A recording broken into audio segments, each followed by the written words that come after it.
Salut à toutes et à tous, bienvenue dans votre émission Message de l'heure qui s'ouvre comme d'habitude avec la page d'actualité.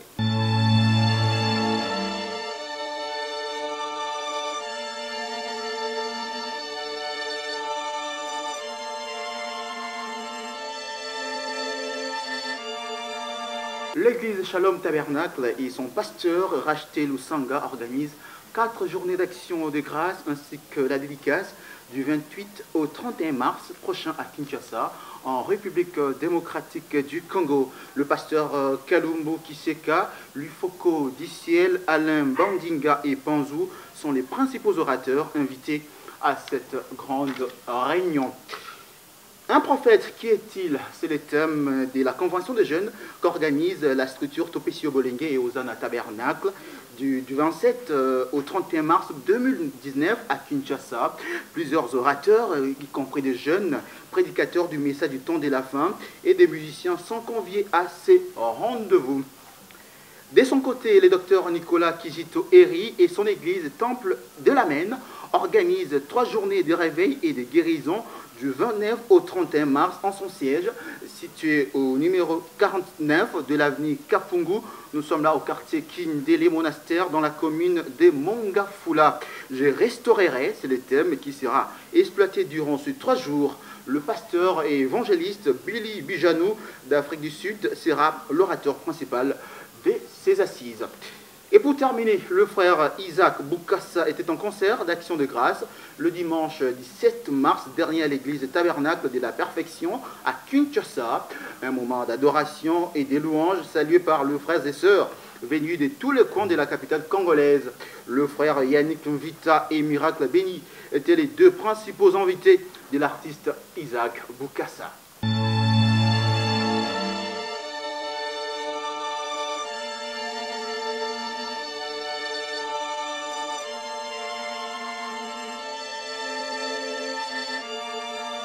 Notre invité est déjà sur ce plateau. Il s'agit du pasteur, docteur Nicolas Kijito Eri, pasteur du Temple de l'Amen. Nous vous l'avons d'ailleurs annoncé dans notre page d'actualité. Il y a un grand réveil, 3 journées d'action des grâces, mais des réveils, mais également des guérisons qui seront organisées dans son église. Pasteur, bienvenue dans notre émission. Merci. Nous sommes très heureux de vous recevoir. Je suis aussi heureux. Vous organisez 3 journées de réveil, de réunion, de guérison. De quoi sera-t-il question? Il sera question de ranimer le feu dans l'église en invitant des personnes qui aussi bien sont en dehors du message que ceux qui sont à l'intérieur du message du temps de la fin. Et donc le thème, ainsi que vous l'aviez dit tout à l'heure, portera sur Je restaurerai, ce qui a été dévoré par les insectes destructeurs. Notre but, c'est naturellement de rallumer le feu dans l'église et dans le cœur des enfants de Dieu en vue de préparer les gens à l'enlèvement. Nous entrerons vraiment, pasteur, dans le bain de ces sujets, je restaurerai. Mais quel est le bien fondé de cette activité? Comme je viens de le dire, le message de Frère Branham, c'est un message de réveil. Le réveil qui a été déclenché par le Frère Branham, qui remonte au 11 juin 1933, lorsque Frère Branham a reçu la commission venant de la colonne de feu, lorsque le Seigneur lui est apparu à 14 h dans l'après-midi du 11 juin 1933, et que la voix a dit à Frère Branham, comme j'avais envoyé Jean-Baptiste pour préparer ma première venue, je t'envoie avec un message. Et de ces réveils-là est sorti plusieurs évangélistes qui ont balayé le monde tout entier. Et à ce stade, depuis l'année 2013, nous sommes à la 3e génération de ce même réveil. Et donc, le 29 mars prochain, nous invitons les gens à venir participer et assister à ces 3 journées de réveil en rapport avec le message déclenché par le Frère Branham depuis 1933. Quand vous faites allusion à ces messages déclencheurs du réveil en 1933, il s'agit lors du baptême à Oyo. Tout à fait, lorsque le Frère Branham baptisait la 17e personne à la rivière Ohio. Et donc c'est de là que sont sortis tous les évangélistes des réveils qui ont balayé le monde tout entier.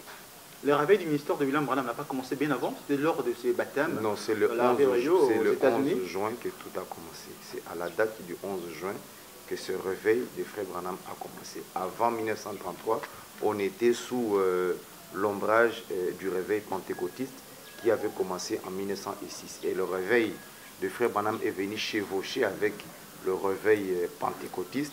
Et donc actuellement, nous sommes à la troisième phase, à la troisième génération du réveil qui a été déclenché par le frère Branham. Avant 1933, tout ce que prêchait William Branham, tout ce qu'il faisait, c'était quoi?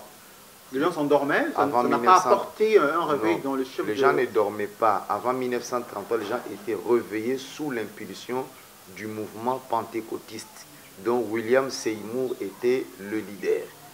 Après 1933, c'est frère Branham qui était le leader de notre réveil, qui a chevauché au premier réveil déclenché par William Seymour. Je restaurerai, nous l'avons dit, c'est le thème qui sera abordé lors de ces 3 journées de réveil chez vous, Amen, les temples de l'Amen, où nous sommes d'ailleurs, ici dans la commune de Mongafula, Kinshasa. Pourquoi le choix de ce thème? C'est le fondement du réveil du temps de la fin. Lorsque Joël, dans le chapitre 2, verset 25, avait prophétisé, avait prononcé l'oracle selon lequel je restaurerai ce qui a été dévoré par le gazam, le jalek, les asiles et la sauterelle, c'est au réveil du frère Branham qu'il faisait allusion. Et donc nous sommes en plein pied dans le réveil des frères Branham, mais à sa troisième phase. Et donc nous ne pourrions que prolonger, pérenniser, poursuivre le réveil qui avait été déjà déclenché par le frère Branham. Le prophète Branham dit que si le Seigneur ne vient pas à la première génération, il sera là certainement la deuxième génération.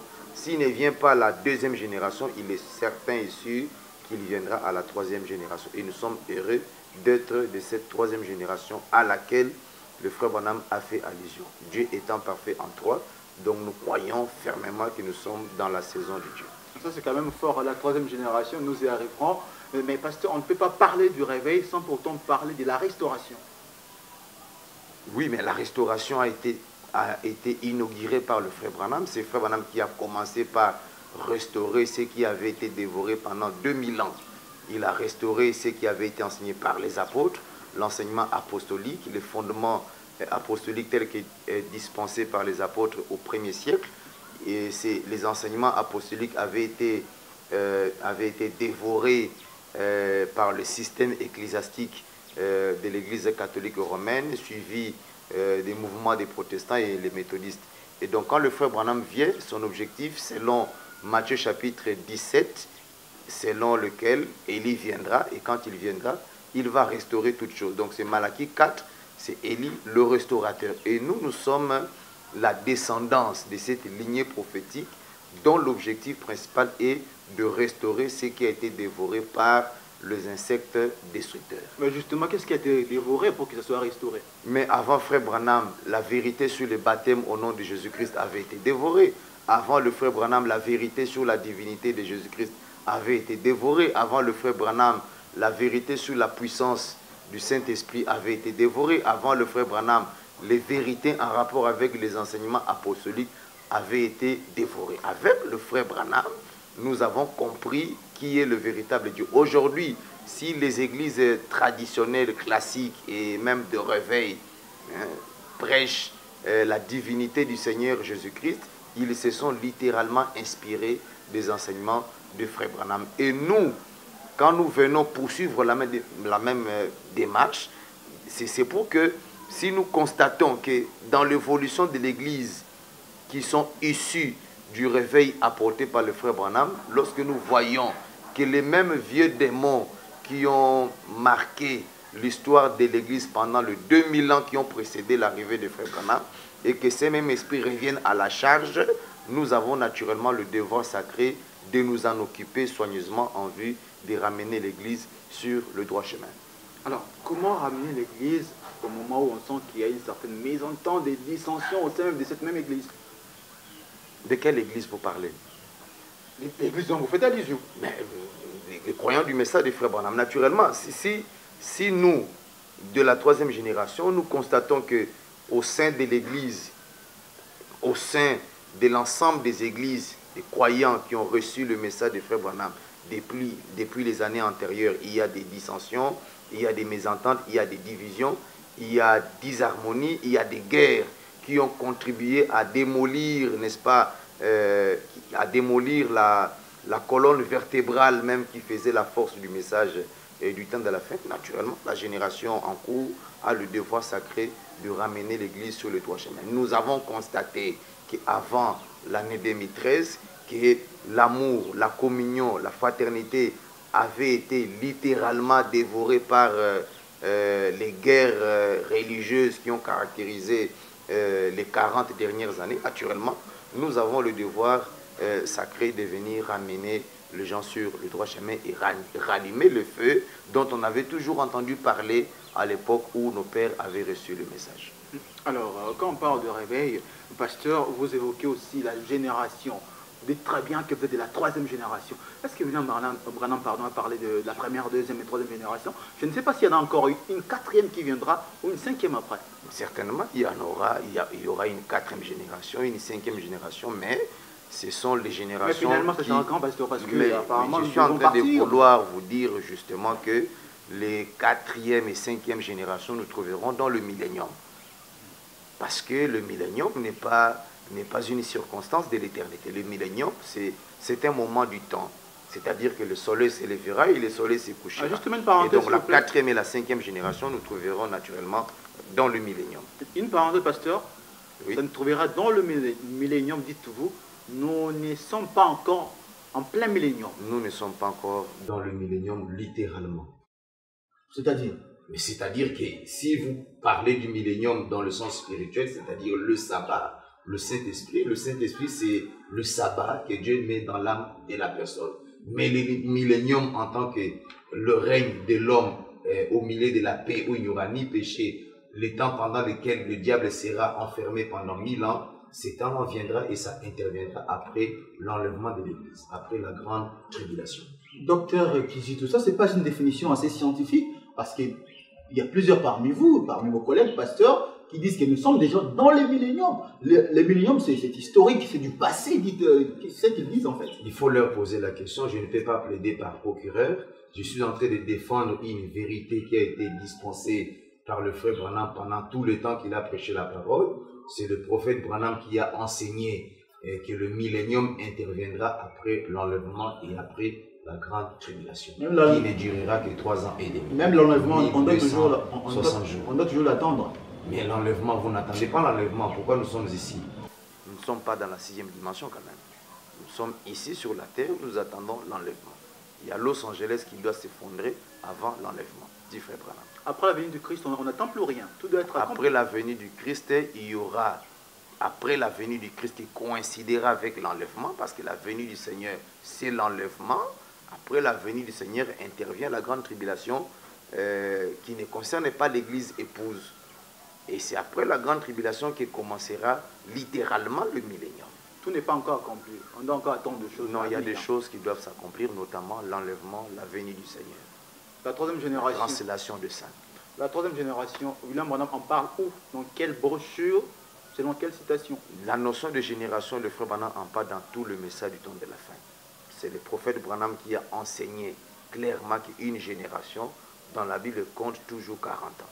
Et donc, quand vous comptez 40 ans depuis le réveil déclenché par le frère Branham, jusqu'en 1973, c'est ça le temps imparti pour la première génération. C'est la génération qui était composée de tous ceux qui ont suivi le frère Branham dans la chair.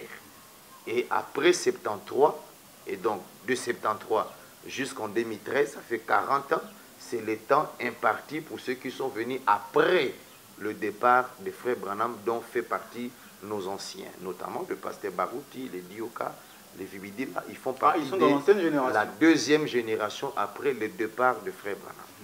Et nous sommes de la troisième génération, et donc nous relayons, nous récupérons le bâton du commandement qui a été manié par nos pères qui ont reçu le message avant nous. Ah, ils doivent laisser, vous laissez la place. Nous sommes en train de les chevaucher.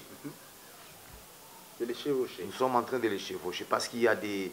Il y a ceux qui survivent aux générations. Vous comprenez? C'est comme des gens comme Apollos. Apollos a survécu au temps de Jean-Baptiste, il a traversé les âges. Il y a des gens comme ça, il y a des gens à qui Dieu accorde la grâce de survivre aux générations. C'est comme le frère Bossuoff, il a survécu aux générations depuis l'époque pentecôtiste, il a traversé jusqu'à l'époque de frère Branham. Et donc, je suis persuadé qu'il y a des personnes qui ont ces profils-là, hein, qui ont œuvré aussi bien à la deuxième génération, mais que Dieu a fait grâce de survivre et de transiter jusque vers la troisième génération, parmi lesquels se trouverait le pasteur Barouti, qui, depuis un certain temps, met le clou sur la notion de génération. Mais finalement, William Branham, contrairement à tous ses collaborateurs d'avant. Finalement, William Branham doit vivre dans combien de générations? Lui seul doit vivre dans beaucoup de générations. Le frère Branham n'a vécu qu'une seule génération. Il n'a vécu qu'une seule génération. Le frère Branham n'a vécu une seule génération, mais son esprit a traversé toutes les générations. Il faut dire que non, la génération de William Branham s'est passée. La génération de frère Branham en tant que prophète dans sa présence physique est passée et terminée en 1973. Le réveil de frère Branham a commencé en 1933 et ce réveil-là est terminé. Frère Branham était déjà décédé et enterré. Et donc, après 1973, il y a des jeunes prédicateurs qui ont reçu le message de frère Branham et qui ont récupéré le bâton de commandement et qui ont poursuivi le combat jusqu'en 2013. Et en 2013, c'était la fin d'une génération, celle qui est venue après le frère Branham. Et là, nous sommes à la troisième génération. Et il y a ceux qui ont survécu de la deuxième à la troisième génération. Concrètement, pasteur, nous sommes dans la génération de qui actuellement? Pour être concret. Nous sommes dans la génération du dernier tournant. Le dernier tournant de qui? C'est un homme. Mais je suis là, vous êtes de la troisième génération, sauf si vous prétendez que vous êtes de la génération des Vibidi, là. Mais qui est le leader de la troisième génération? C'est ça la grande question. Le leader de toutes les générations, c'est frère Branham. Vous n'allez pas me demander à moi de faire la publicité des gens devant une caméra ou devant le média. Je suis en train de vous dire que depuis 2013, il y a une autre génération qui vient de commencer. N'est-ce pas? Moi, je suis un des acteurs. Moi, je suis un des acteurs de la troisième génération. Vous êtes journaliste de la troisième génération. Nous avons des musiciens de la troisième génération. Je pense à Vanessa, je pense à Bernie, je pense à Pascal, je pense à tous ces grands musiciens qui militent pour la troisième génération. Et donc, je crois que on ne sera pas là en train de pointer du doigt des gens. Ce serait subjectiviser notre entretien. Mais retenez que la troisième génération a pris cours depuis l'année où le pape Benoît XVI avait démissionné. Entre-temps, il y a des gens, des internautes, des téléspectateurs qui disent « Oui, tout ce qu'il dit, c'est bien bon, mais il ne lit jamais le prophète. Il ne donne jamais des citations. Est-ce que ce ne sont pas ses propres pensées bien ficelées qu'il présente à l'Église ou au corps du Christ, ou c'est plutôt ce qu'il dit, c'est William Branham l'a aussi dit. Il le répète ou il dit ses propres pensées. Non, mais ce sont les enseignements de frère Branham. Mais il y a des citations, pasteur. Vous ne citez pas des citations. Vous souvenez dans quel brochure où doit-on trouver si vous avez besoin de citations, mais je vais vous les donner. Frère Branham parle de dans le message condamnation par procuration. Il parle de génération dans les zones du temps de la fin. Il parle de génération dans une majorité écrasante de ses enseignements. Tout lecteur du message du temps de la fin sait pertinemment bien que la doctrine dispensée par le frère Branham est établie sur l'évidence selon laquelle une génération dans la Bible compte toujours 40 ans. Et c'est à cette question que Branham a répondu dans question-réponse numéro 3. Quand on lui a posé la question sur le millénium, serait un espace de temps où ne serait-ce qu'une génération. Il a dit non, le millénium, parce que tu faisais allusion à ça il y a quelques minutes, le millénium c'est un espace de temps de 1000 ans, jour pour jour. Mais la génération compte toujours 40 ans selon la Bible. Et c'est de ça que nous sommes en train de parler. Une génération compte 40 ans.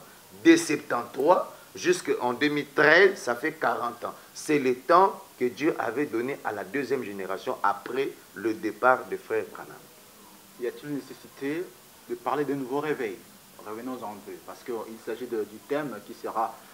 il y aura réveil justement dans les temples Amen. Il y a une nécessité d'un nouveau réveil. Nous sommes dans une saison. Les réveils de frère Branham a connu plusieurs saisons, n'est-ce pas? Nous sommes dans une énième saison, une énième vague de ce même réveil. C'est comme une vague qui déferle sur l'océan. Et donc je crois que nous sommes dans l'une de ces saisons-là du réveil qui a été déjà déclenché par le frère Branham. Donc, nous n'apportons pas un nouveau réveil, mais nous apportons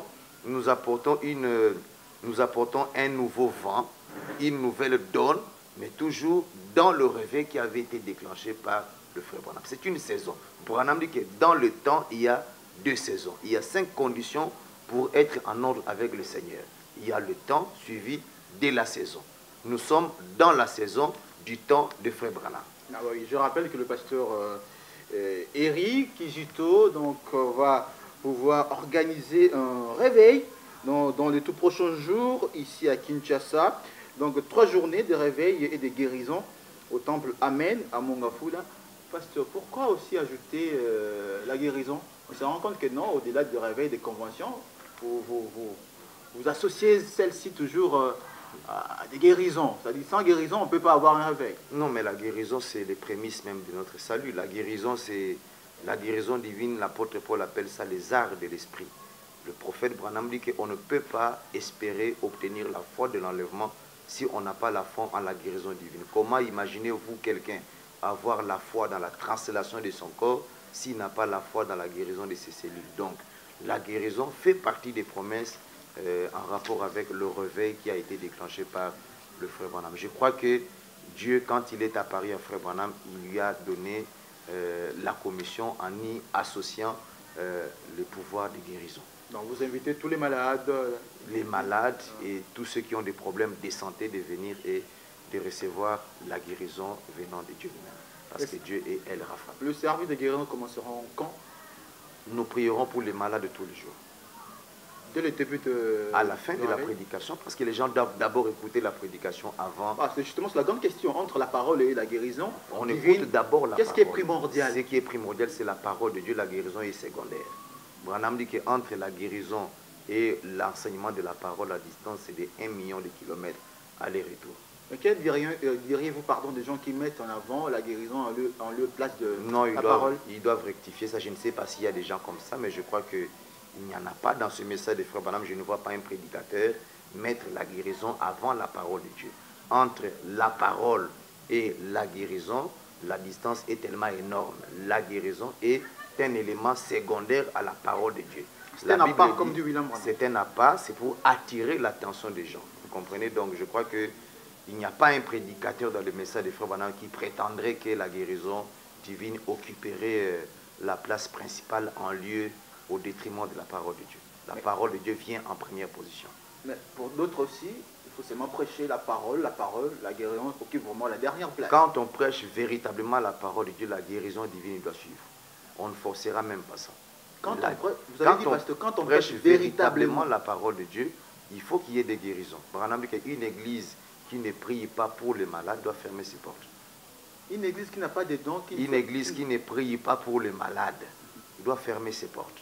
Mais il y a des églises où on y va des mois et des mois, on ne prie pas pour les malades, il n'y a pas de guérison divine. Vous avez la réponse. Un hôpital qui ne soigne pas les malades ne doit pas fonctionner. L'église de Dieu, c'est comme un hôpital. Un hôpital où on ne soigne aucun malade doit fermer ses portes. Chaque réveil produit toujours des jumeaux. Oui. Qui sont ces jumeaux dans le réveil dont vous faites allusion?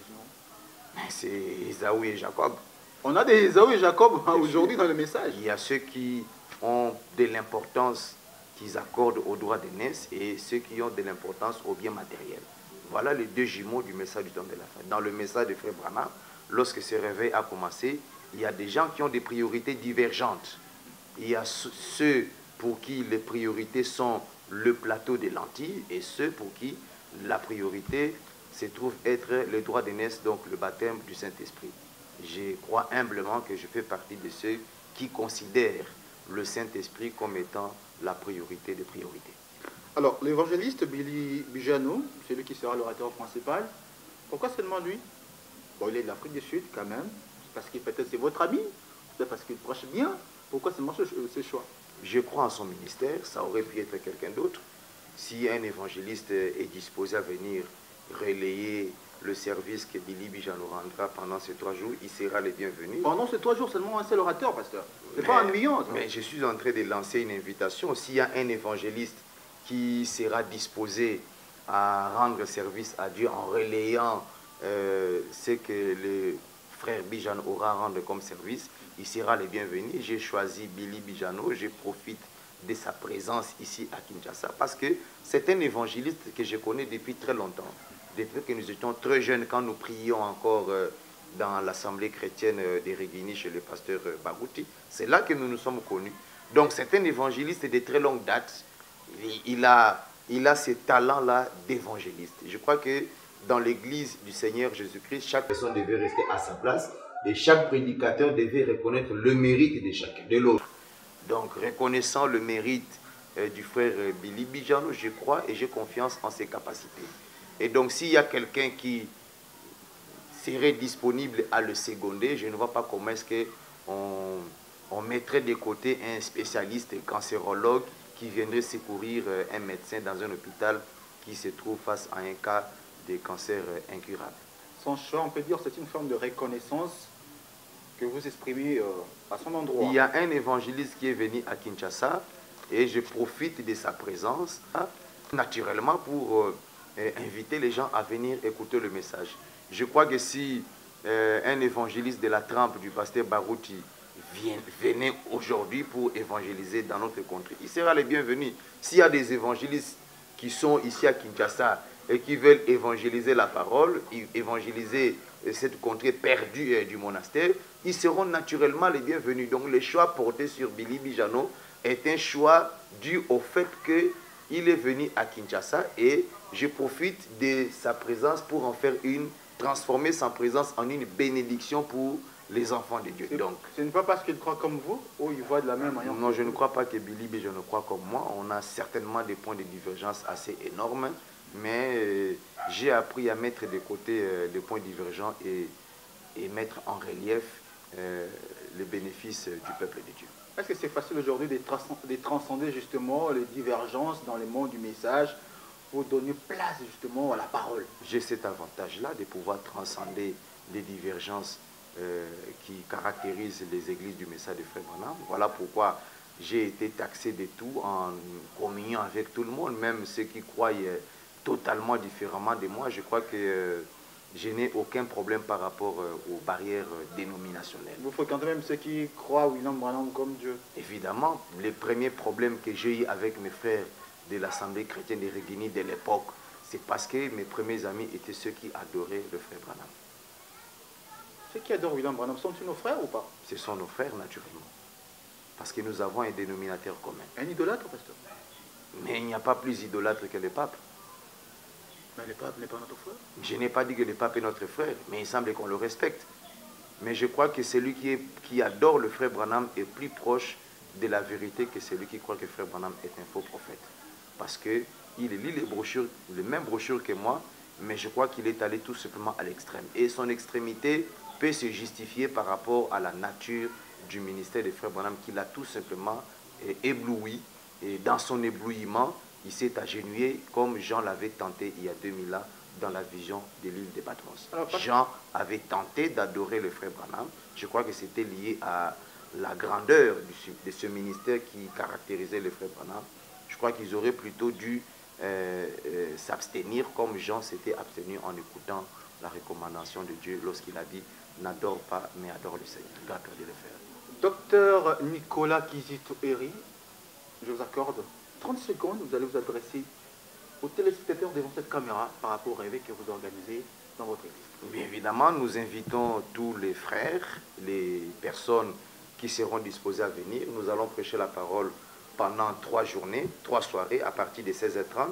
Si quelqu'un a un problème de maladie, un problème qui le dérange ou une préoccupation pour laquelle il n'a pas encore trouvé de solution pendant des années et des années, je pense que le Seigneur est la solution à tous nos problèmes. Et donc, nous vous invitons à venir très nombreux et venir écouter la parole de Dieu, étant donné que c'est la chose la plus importante. Si vous avez des préoccupations ou des questions à nous poser en rapport avec cette manifestation, vous pouvez nous appeler au 081 190 32 50 ou vous venez carrément à l'adresse de notre église qui a été donnée par le journaliste il y a quelques instants au numéro 49 de l'avenue Kapungu sur l'arrêt trafic Unikin sur la pente qui descend vers le monastère, donc à Kindele. Donc ce n'est pas très compliqué. Vous serez les bienvenus, frères et sœurs, de toutes les tendances confondues, catholiques, protestants, méthodistes, kimbanguistes, témoins de Jéhovah, croyants du message du temps de la fin. Nous sommes un mouvement interdénominationnel. Nous n'avons aucune barrière des églises, aucune barrière ecclésiastique. Donc, vous êtes les bienvenus. Nous sommes comme dans Rehoboth. Nous croyons en la troisième génération. Nous sommes dans le combat de briser toutes les barrières qui ont été tendues par ceux qui nous ont précédés. Merci beaucoup, pasteur, d'avoir répondu à notre invitation. C'est moi qui vous remercie. Alors, nous sommes arrivés à la fin de notre émission. Merci à vous de l'avoir suivi. Comme nous avons toujours l'habitude de le dire dans cette émission, quoi que vous fassiez, quoi que vous disiez, ces messages ne deviendra jamais, et alors jamais, une dénomination. À très bientôt.